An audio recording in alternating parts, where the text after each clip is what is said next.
Bonjour à tous et à toutes, bienvenue dans cette nouvelle vidéo sur RRStudio où je vais vous montrer aujourd'hui comment faire pour calculer avec des fonctions de répartition. Donc ce qui est, là on commence à taper dans les choses vachement utiles donc en probabilité puisque ça remplace, vous savez, les tables papier tout simplement. Donc on va voir ça ensemble. J'ai préparé comme d'habitude un petit script, on a RStudio devant nous, il faut que je me mette dans mon répertoire de travail, c'est fait, il faut que je le définisse comme répertoire de travail, donc more set as working directory, c'est fait, et puis nous voilà partis. Donc j'ai gardé à peu près les mêmes lois que dans les vidéos précédentes, et puis donc là on va calculer des probabilités pour que x soit inférieur à quelque chose. Donc la probabilité pour que x soit inférieur ou égal à 4 pour x suivant une loi binomiale de paramètres 5 et 0,3. Donc il y a deux façons de faire. Il y en a une que je vous ai montrée la dernière fois. Donc on peut faire la somme de toutes les valeurs de cette loi binomiale donc pour x égale 0, 1, 2, 3 et 4. Et puis ça va nous donner la valeur qu'on cherche. Donc avec des binômes, on fait ça, somme et des binômes, on obtient 0,99757. Ou alors il y a une fonction qui est implémentée qui est p binôme. Donc pour les fonctions de répartition, ce sera p avec le nom de la loi derrière, le nom de la loi implémentée dans R. Donc si je fais p binôme de 4,5,0.3, vous voyez que j'obtiens 0,99757 également. Ce qui est normal, hein, ce qui est tout à fait normal. Alors si on voulait trouver la probabilité pour que x soit supérieur à 4, hein, on ferait 1 moins p binôme de 4,5,03. Alors attention si c'est supérieur ou égal, hein, bon, vous pouvez jouer là-dessus. On va faire on va faire un exemple, je n'avais pas pensé, mais on va en rajouter un. Donc, on va copier-coller tout ça. Je ferai que pour cette loi-là, hein, parce que ça va marcher pareil pour le reste. Donc par exemple, si je veux la probabilité pour que x soit supérieur supérieur strictement à 4, à 3, voilà, on va mettre 3, on va changer un peu. Pour x suivant une loi binomiale de paramètres 5, 4, donc on va faire comment? Donc pour x supérieur à 3, ça veut dire que x va prendre des valeurs, l'événement complémentaire, hein, ça va être donc x égale 3, x égale 2, x égale 1, x égale 0. Donc ça va être 1 moins p binôme. Donc je vais le mettre ici, voilà. Il faut que j'aille jusqu'à 3. Puisque là je suis en train de calculer la p binôme de 3,5,03, c'est ma probabilité pour que x soit inférieur ou égal à 3, comme la loi est discrète. C'est aussi la même chose que la probabilité que x soit inférieur ou égal à 4. On est d'accord. Donc si je fais 1 moins p binôme de cette valeur-là, en fait, je vais bien obtenir toutes les probabilités pour que x soit strictement supérieur à 3, puisque le égal à 3, il est inclus dans le p binôme là. Donc si je fais ça, j'obtiens 0,03078. On aurait pu faire ça aussi en calculant, si on veut que x soit supérieur ou égal à 3, on peut calculer la somme sur notre débinôme. Et puis si x est supérieur strictement à 3, ça veut dire qu'il peut prendre les valeurs 4 ou 5. Donc on va faire comme ça. Et on va sommer donc de 4 à 5. Et si on ne s'est pas trompé, on doit évidemment tomber sur le même résultat. Et c'est bon, tout va bien. Ok, bon, je vous montre ça donc une fois pour dire que, puis après vous pourrez vous amuser à faire la même chose pour les autres lois. Donc là c'est discret, donc pour les lois discrètes, hein, attention à quand vous prenez x strictement supérieur à 3, hein, donc bien penser que c'est à partir de 4 quoi, donc pour si vous utilisez la somme, hein. Donc faites attention à ça. Bref, au pire vous faites un petit dessin, hein, puis ça ira tout bien. On a moins de problèmes avec les fonctions à densité. Voilà. Bon, bref, donc tout ça c'était pour vous montrer qu'on peut aussi faire calculer des probas pour x supérieur à quelque chose. Alors, donc, si on veut calculer la probabilité pour que x soit inférieur ou égal à 4 pour x suivant une loi de Poisson de paramètre 1,5, donc là on peut faire de nouveau la somme des valeurs de probabilité pour x valant de 0 à 4, hein, donc pour 0, pour 1, pour 2, pour 3, pour 4, hop. Ou alors on peut faire P poisse de 4,1.5. Et puis donc on obtient bien le même résultat qui est 0,980 environ. Passons aux fonctions aux lois à densité, je vais y arriver. Et donc calculons la probabilité pour que x soit inférieur ou égal à 4,2 pour une loi exponentielle de paramètre 2 tiers. Donc là on va utiliser pexp, on va pas s'embêter. Donc on fait pexp de 4,2 tiers. Et on trouve que ça vaut environ 0,939. Alors on pourrait s'amuser aussi à calculer des intégrales avec la fonction qui est implémentée dans R qui s'appelle integrate. Je vous montrerai, je pense, dans une vidéo comment elle marche cette fonction-là, mais on va pas le faire maintenant. On va pas compliquer. On a une fonction qui marche bien, donc on va l'utiliser.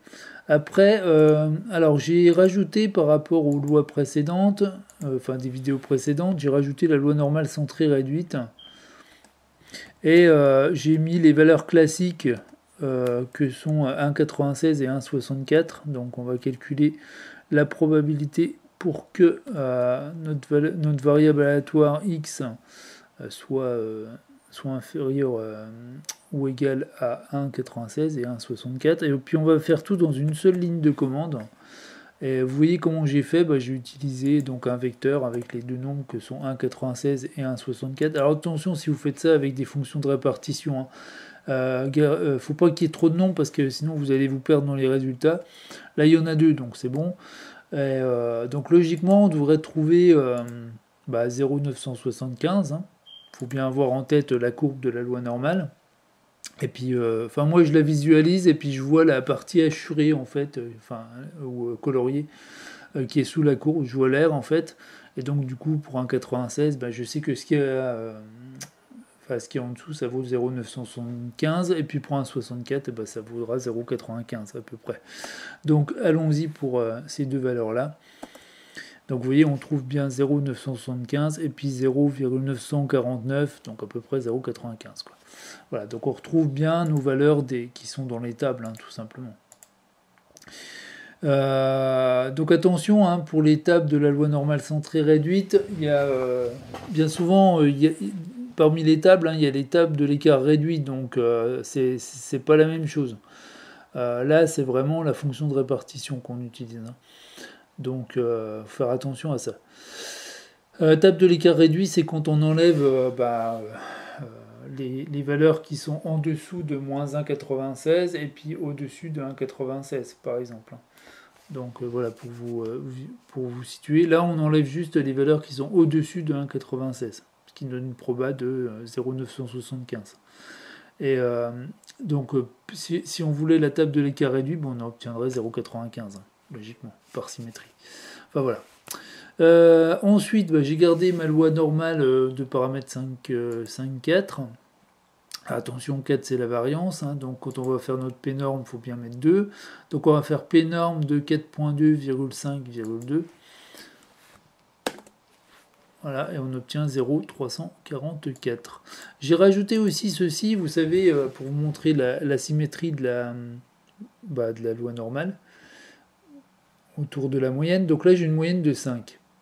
Donc si je fais P norme de 5,5,2, je vais calculer pour cette loi normale la probabilité que x soit inférieur ou égal à 5, et donc du coup je dois tomber sur la moitié, par symétrie, j'aurai la moitié qui est sous la courbe de colorier, donc je dois tomber sur 0,5, et c'est bien le cas, donc c'est un petit truc pour vous permettre de visualiser. Ensuite, la probabilité que x soit inférieur ou égal à 4,2 pour x suivant une loi du Qui2 à 3 degrés de liberté, là on va faire pquisq, de 4,2,3. Donc pas de problème, on trouve 0,759. Donc vous voyez, c'est quand même vachement plus rapide que d'utiliser l'étape papier quand même. Ensuite, la probabilité pour que x soit inférieur ou égal à 4,2 pour x suivant une loi de Student à 5 degrés de liberté, donc ça va être PT de 4,2,5. Donc on trouve 0,995. Et puis donc la dernière loi, donc c'est la loi de Fisher, hein, j'ai pris 2 et 7 degrés de liberté, hein, comme je l'avais pris dans les vidéos précédentes. Comme valeur charnière, j'ai pris 4,2. Donc ça va être PF de 4,2,7. Et on trouve 0,937 environ.